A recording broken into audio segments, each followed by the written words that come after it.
There's all kinds of suffering in store for Carrie and the gang in Season 4, Episode 7 of Cringelicious TV Time Machine SATC. But are they getting what they deserve? Yes, they are. So, smile through the pain, like and subscribe, and let's get into it.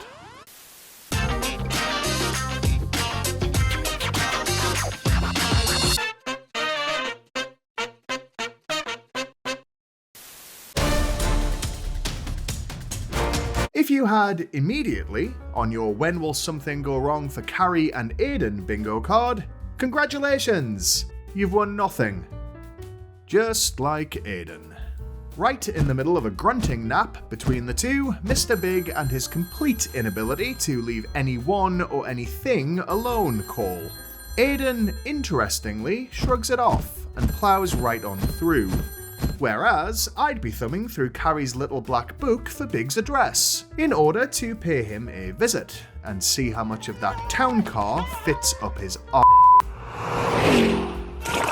While relaying the event to the other ladies, Carrie claims that she also soldiered on to the very bitter end out of necessity, saying, "And I haven't worked that hard at anything since my SATs.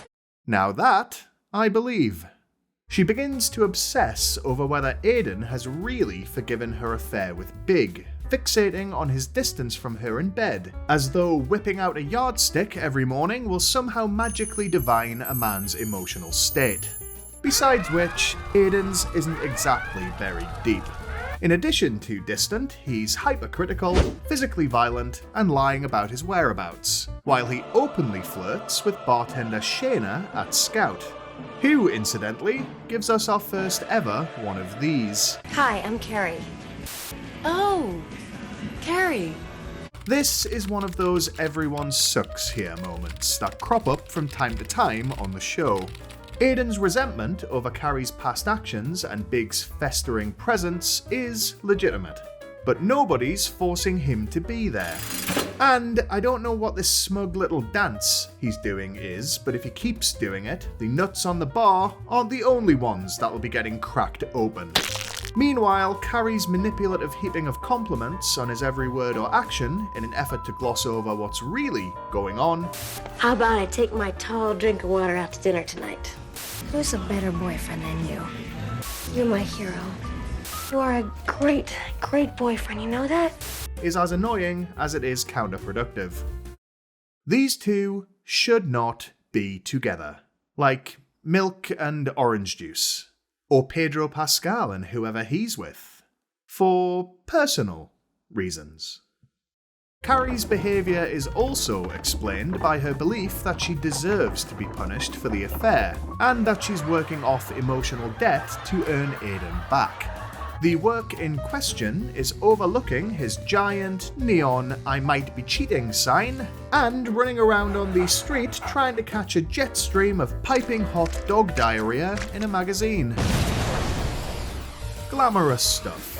Mr. Shaw does eventually admit that all of this acting out sprung from his jealousy at the weird and wholly unnecessary friendship between Carrie and Big that she refuses to end. Which is honest, if not understandable. She's busting her ass to earn her boyfriend's forgiveness, but won't cut contact with the ex she had an affair with. The priorities aren't prioritizing for me. Despite her claims to the contrary, Carrie's concern doesn't really seem to be about getting Aidan's forgiveness, which, you may note, he doesn't actually give. It reeks of wanting the issue to go far enough away that she can assume that she's in the clear, while continuing to act however she wants. Which is exactly what happens, of course. Frankly, with Aidan's carpentry skills, I'd start setting up anti-Big traps around Carrie's apartment. Stick a cigar, a few copies of Penthouse, and some aspirin over a pit filled with spikes, and you'll get him eventually.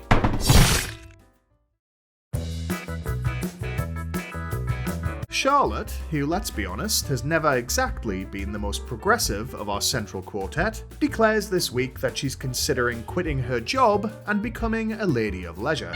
Mrs. McDougal ends up hiring an ambitious 22-year-old as her mini-me replacement. despite her looking and sounding like Wednesday Addams with a 10-pack per day habit. Though she is given pause for thought when her admission that she's quitting to become a mother is received by her clone like she just now realised that she sat on a whole box of thumbtacks.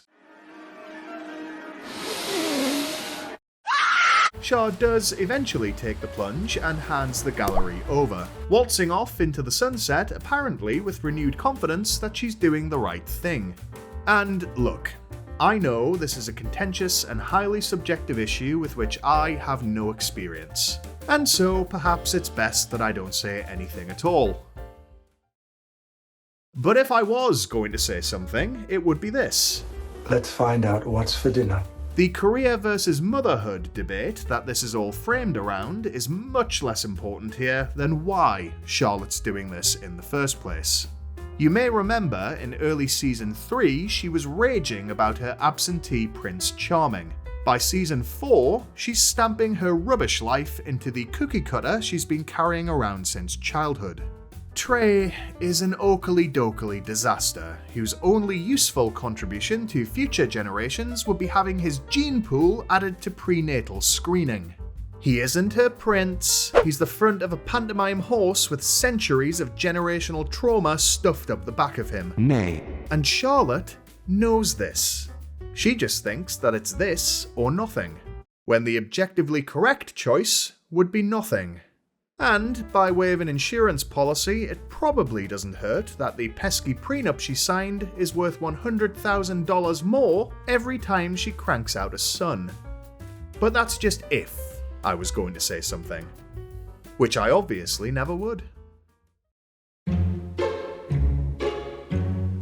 Following a career-related telephone ding-dong with Charlotte, I choose my choice! I choose my choice! Miranda throws her neck out.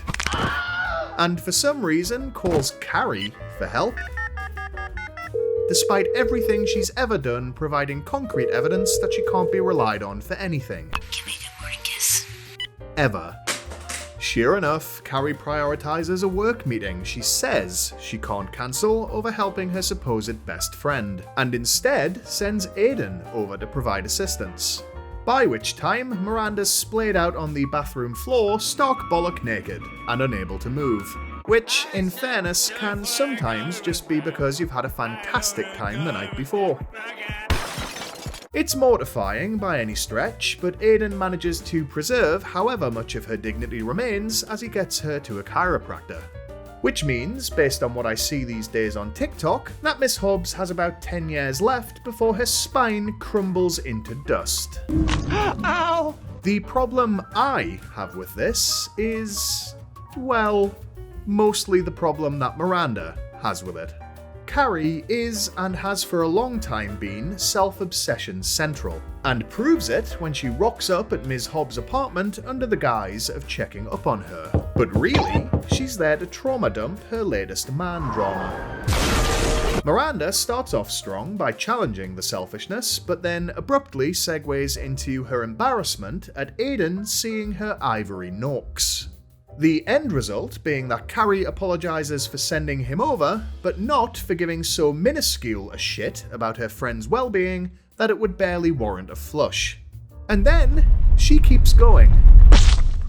This is the self-same behaviour that makes Carrie both the Joffrey Baratheon of Friends and the Big Ed of Girlfriends. And nobody really seems to have any interest or aptitude in stopping her. The least Miranda could do is try to slap some sense into her. She's already wearing a neck brace, after all.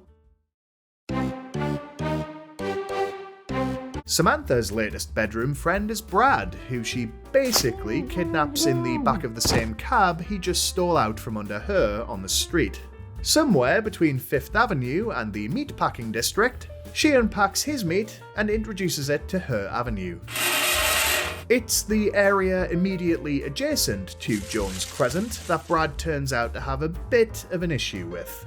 He tactlessly advises her that it might be time for a wax as he walks out, leaving her crestfallen, particularly since his downstairs apparently looks like an aerial view of a Bob Ross lookalike contest. And if I can take this opportunity to impart a piece of advice, If you ever feel yourself so inclined, don't do the whole post-coital feedback thing. There can be a time and a place for reasonable conversations about someone else's body, but the afterglow is not it. Unless you're comfortable with having a reputation as a massive that is. Rather than take the appropriate approach, which would be telling him that he has a 6-hour head start before she hunts him down with a pair of rusty garden shears, Sam acts more reasonably. She informs Brad of the problems his own overgrown thicket causes for her and snatches him bald with a trimmer. Alas, the scene ends before she deliberately nicks an artery and asks how much he cares about Muff Fluff while he's bleeding out. Like he deserves. Last video's top comments came courtesy of that Bristol guy 90, whose ex was unable to accommodate his kaiju, and who, one can only assume, finishes like this. And Dramon Master 222, whose ex needs to get in the f***ing bin. Given some of the subject matter this episode, you might be pleased to hear that my question for you is this. Has a friend ever let you down the way Carrie did Miranda? Or were you the one dropping the ball? Let me know in the comments below. Either way, thanks for watching, don't forget to like and subscribe, and remember, if you can't be good, be crusty.